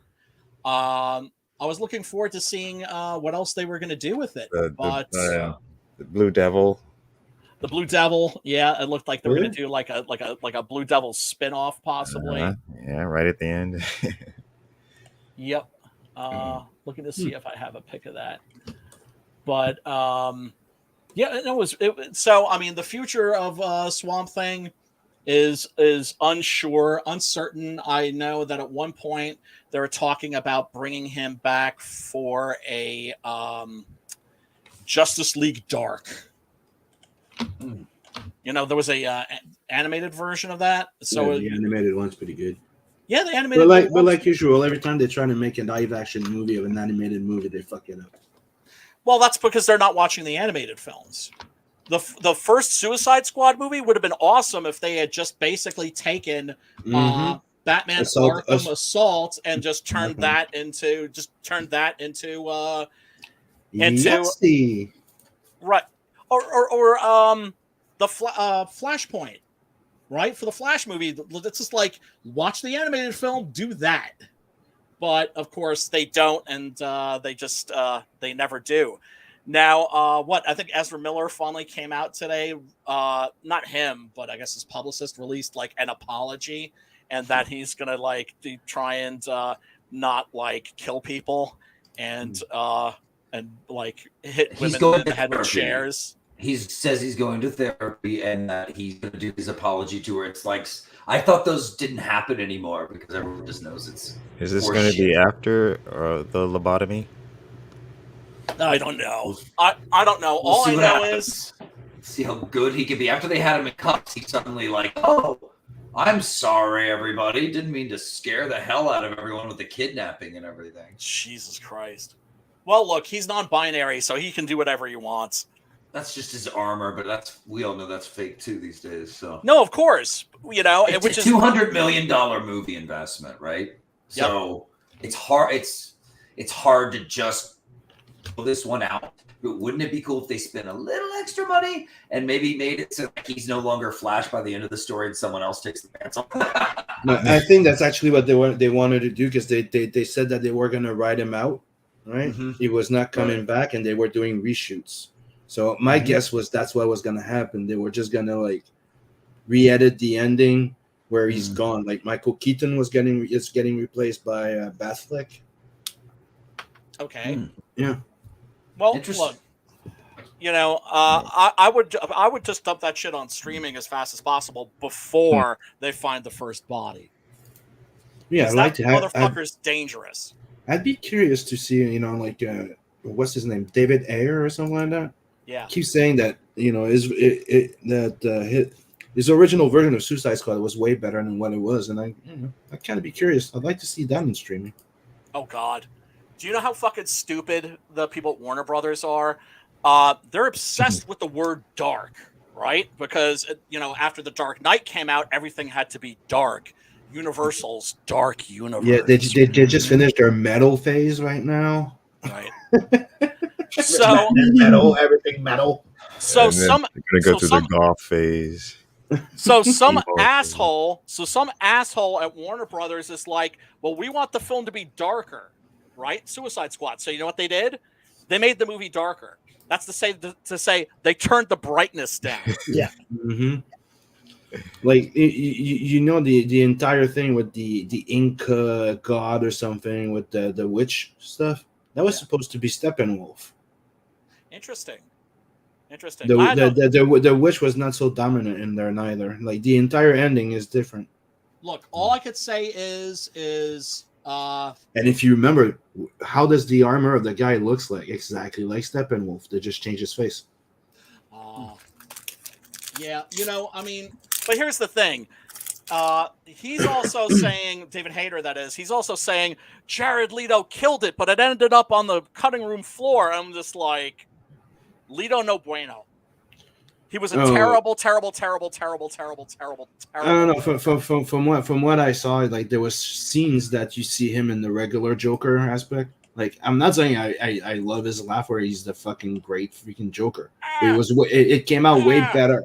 It came out way better than that gangster one. Yeah, that's all I'll say. Yeah, like right, because it had him like in different incarnations, like he was slipping in and out of like. But that's the thing. Is technically it was. Like there's no jokes, right? In that freaking thing, like the Joker has no joke. And one of the things is everything he does, it's like a sarcastic joke or something in a way. And that was supposed to be the joke. Like if you from what he shared from the original script, it's like you had the Joker, like you had the Joker with Harley Quinn, but then he goes like, oh, it's time to adapt to the times, yo, type of thing. And he goes he goes rap, he goes yo, gangsta, he goes full thug. And that's why it was over the top in that scene. They were playing it like a fucking, and it felt like a video clip of Busta Rhymes or something. Right. But still, fuck Jared Leto. yeah. You don't. I know you have a hate boner for that guy. I do. I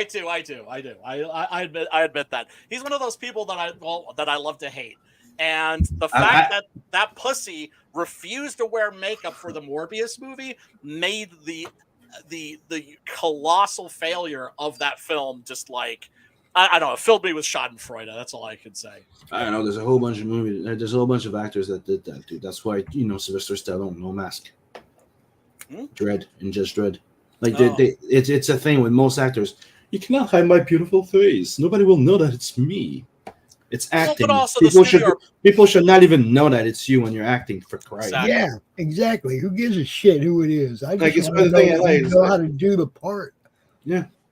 Well, some actors are chameleons, like Daniel Day-Lewis or somebody like what's his name? Goodman? No, Christian Bale, Brad Sean Dourif. Penn. Right? These are guys that will turn themselves into completely different people. But the guy that played Gordon, Stallone was a brand. I hate to say this, but Val Kilmer. Notorious Doors, Dick. Tombstone, dude just went from one persona to another and killed it. I'm in my prime. The guy that played Zog in Fifth Element, and then Gordon, like that guy, like Gary I forgot his Oldman. name. Oldman, thank you, Gary Oldman. I had Goldman, I don't know why, but it's Gary Oldman. Yeah. But dude, it's freaking awesome. Like that guy, That's he my goes favorite. like he's in the movie, you don't recognize the fucker. Yes. Like he wasn't what was the name? Monk something, like Bulletproof Monk or something. You didn't really fucking recognize him at the Nazi. Like he's in a bunch of freaking movie, you don't recognize him. You'll take those little just add something to my nose to make him look more like the character that people don't recognize. He doesn't want people to recognize him when they look at the goddamn movie. And that's what most actors are fucking forgetting. And by the way, at the end of the movie, it's called The End. So come back to the real fucking world. Well, look, I mean, you have actors who are artists, right? He's an artist, but then you have actors who are just egos, brands. right? And somebody, you know, they're narcissistic, they're attention whores, they're sociopaths. I don't want to focus on Guys, who's I gotta playing the bail. part. I'm gonna head out. I have another stream I gotta hop on. Oh, I'm gonna dude, say- and also the CG Royal Rumble is coming up. Peace out, Oh, folks. cool. Thank you so Later, much for Vaughn. popping in, brother. Don't Later, be a guys. stranger. Take care, Vaughn. Peace. Like I said, I don't want to focus in on who's playing the part. I want to be able to lose myself in the fact that they know how to play the part. But usually doing Afterwards, maybe you can come out and talk to me about what it felt like to play that part. usually those posing I don't actors care ahead of time. are casting characters that are like based on their characters that they fit in. It's not they can't play, they can't really act. They just Tom get like Cruise, man. like Bruce Willis, Right. Stallone. They can't really act, John Wayne. act, you know. Yeah. They're more about charisma and presence. They don't necessarily have a range, and that's fine. Yeah. Right? But an actor, when he comes in, he doesn't want you to. When you look at the screen, he doesn't want you to see Sylvester Stallone. He wants you to see that little Princess Annie. I did it on purpose. Look, oh my God. Val didn't want us to see Val. Val wanted us to see Doc. Yes. And when Yes. you watch the movie, you don't Yes. think about Val Kilmer at all. Do you have any idea how many actors have played that character? Do you have Yeah. any idea Yeah, how many lots. movies and TV shows have been made about the gunfight at the OK Corral? Dude, Lots. fucking Carl Urban. Yes. Dude, you don't even see his face once in a goddamn fucking Dread movie. No.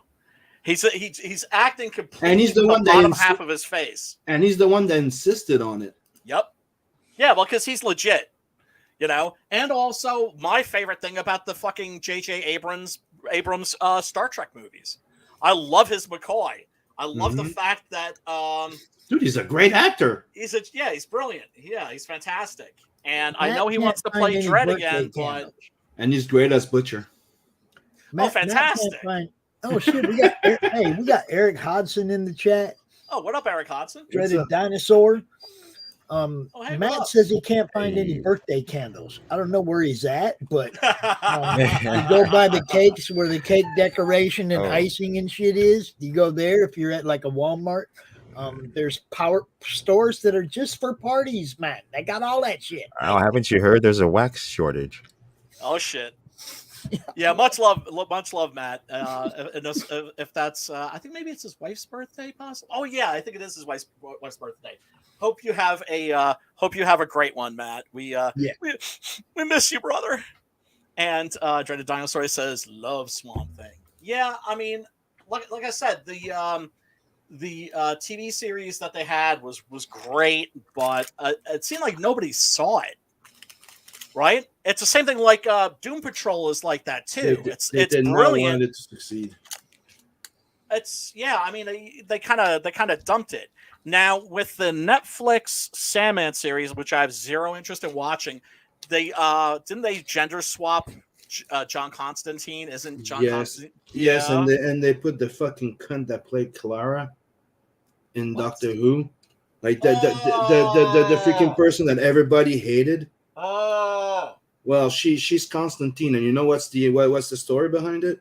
What? She's his ancestor. She was the first Constantine, and she Oh, traveled. so it's a different character. She traveled in time. No, she's Jaina Constantine, and she So traveled was the back in first time. one, Yeah. So because they had to make a woman did it first. I read that Neil Gaiman wanted to distance this story from the DC universe, but still, if you're going to name a No. character Constantine, she has its same same. He said powers. it that they made the switch because he wanted to make him as much inclusive as possible. Yeah. That's what he Oh said. yeah, that too. Oh, I believe that.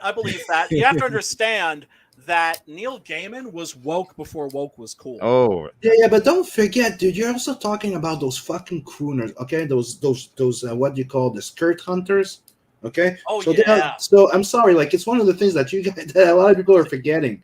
Okay, Kevin Smith's one of them. A lot of them were the fucking guys that hey, party.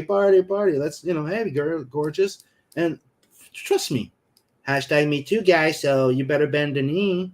Yeah. What do you think's happening? Yeah, no, that's true.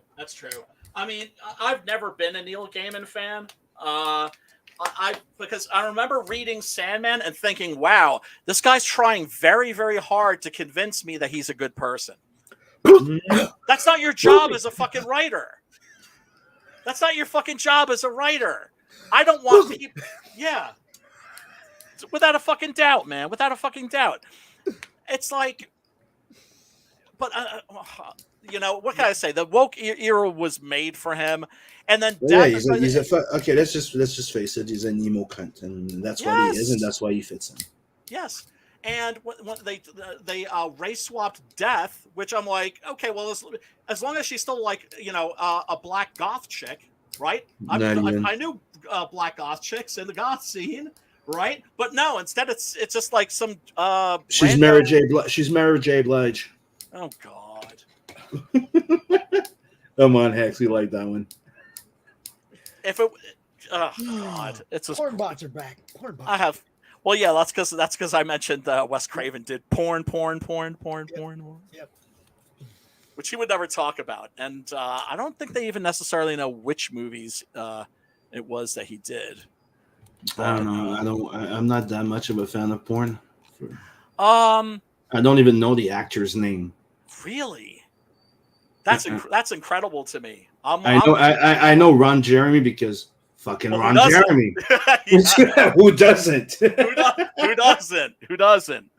Or like that other freaking cunt there. What's her name? Khalifa. Never seen a movie with her. Never seen anything with her. But I know she's a porn actress because she tried to go into politics. Oh shit! Well, the only porn performers I know are the ones from the Golden Age, right? That's it. When they were acting, that's it. That's it. Seika, Marilyn Chambers, Marilyn is the queen. Lois Ayres, Sharon Mitchell. Not at all. I don't even know. And oh God, man, Marilyn is the queen. I'm just saying. There is. You got to understand. I'm obsessed with that era of porn. Right now, can I sit through all those movies? No, but I'm fascinated by the history. There's a great book by Lex McNeil. He wrote the definitive book about the punk rock scene, which was called Please Kill Me. He wrote one called The Other Hollywood, which is all about the porn scene from the 70s to the 80s. And it's fucking fascinating shit. And then of course you had King Dick, John Holmes. The guy had a fucking 14.5-inch cock. No. You have to respect that. We don't care. Do you? That's a handicap. I think so. That's almost deformed. I'm just no, yeah. Well, that's the thing. It's just he couldn't get a complete hard on, or he'd pass out from loss of blood to his brain. Yeah. It's like, okay, it's about to be ready. See you later, baby. Have fun. Exactly. You have about 5 seconds before it goes back on. Yeah. Oh Christ. All right. We should probably wrap this up. I know. Yeah, I got a steel cage match to get ready for. I'm going for Preston's knees. Actually, I'm thinking. What do you mean? Well, I'm gonna steel cage match with Preston and Donald DeLay and somebody else. Oh yeah. On the wrestling thing. CG Royal Rumble, which I wish I could. Well, you can only what is that called? Where your stream leads into another stream. You have to have at least I think you have to have at least 1,000 subscribers, which I don't have yet. But I don't have 1,000 subscribers, and I've had them end screens on the end of mine. They go to 4 other shows of my own. Go look at more of my stuff. That's what I said. Yeah. Oh yeah. Before we sign off, pimp your shit, fellas. Well, I'm not going to pimp my shit, but if you guys looked at the very beginning of the chat up there, I posted 3 links. These are 3 books I'm trying to help get funded. Fuck yeah. I'm going to drop them all again right now. This is the first one. Dragon Girl Albino Warrior, #1 by Mike Nunnally. And the second one is Slaughterville #2, Christopher Brown from Laughing Road Comics, our sponsor. And the third one we launched this morning. You guys know Rich, our co-host over there on the Monday Madness, does our open draw stream. He launched The Roaring this morning. So there's the link to that. There's all 3 links. Those are the ones I'm trying to push right now. And CromCon at the end of the month. You know what's up. Hell yeah. Hex, you want to pimp Nephilim Squadron, dude? Oh, sure. Well, first y'all can fine folks can subscribe to my YouTube channel at Hex Allen Comics, and Hex Allen is one word. And go ahead and back Nephilim Squadron Volume 1 on Indiegogo. Chapter 1 is at the printer and will be filling soon. And that's it. Looking forward to it, man. Really looking forward to it. And Sim, What's up? pimp your shit, bro. Well, go back to Elson and Adverse 2. Don't forget to go sub to Sugar Chris's channel for the morning roast every Monday and Friday morning at 11. And yeah, like I said, go back to Elson and Adverse 2. Hellzone's coming soon. And there's a few other things I'm going to be announcing soon. Oh, yeah. Looking forward And to there's it, a man. link for that over there in the YouTube chat. Yeah. And Elson and Adverse 2 is closing very soon. I almost pressed the close button today. Oh man, you're tempted, huh? No, you gotta have a closing party or some Yeah. shit for that, dude. No, I don't. I can just close it and everybody goes, fuck. So when I do a second chance campaign, they go, okay, I'm jumping in. Right. No, that's Well, that's how I got the tactic. first one. So, All right, how I got the first one. I'm thinking Mandy possibly for next week, because I saw a whole bunch of shit just recently popped up on Tubi, like a lot of really great movies that weren't previously available. All right. Yeah. Thinking about that, and that's we're going to be here. And I don't know if have any of you seen Mandy yet? Are you really gonna make me watch that movie and then go through a stream about it? I can only take so much Nate. dude, Mandy is awesome. Yeah. Awesome. I'd like to watch that again. Yeah, me too. With a little. I mean, now there's a reason to.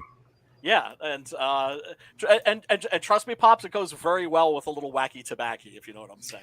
Most horror movies do. I'm just saying. they do. I just wish I had that same crowd to watch them with that I did when I was young. That all just crack jokes and shit. Because those were the best times, man. We'd sit in the back of theater and just crack jokes and wouldn't be scared at all. With horror movie, and just.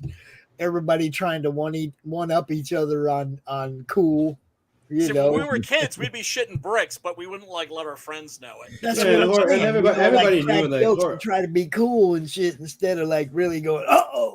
Everybody knew the recipe was a chick flick, then a horror flick. Yep. Uh-oh. They were the original horror movies. Were the first original base, date second movies. base, then you get to third base. What, not a porn flick in the theater like No. freaking Travis Bickle. No. Say hi to everybody. Hi. Say hi, Brian. Hello. Hi, Brian. Hi, Hex. Hi, Hex. Oh, hey. I never got those that like to watch porn while they're having sex. It's like, I don't enjoy watching people having sex that much. I'd rather have it myself. I gotta go get them boys and stuff. You guys have Don't a great you fucking night. distract me. I'm straight in here. Night, Everybody, Pops. click like and like, share, and subscribe. Yeah. And we will talk to you soon. And we out. Yeah, bye. And love, Bye-bye. peace and love, and then of course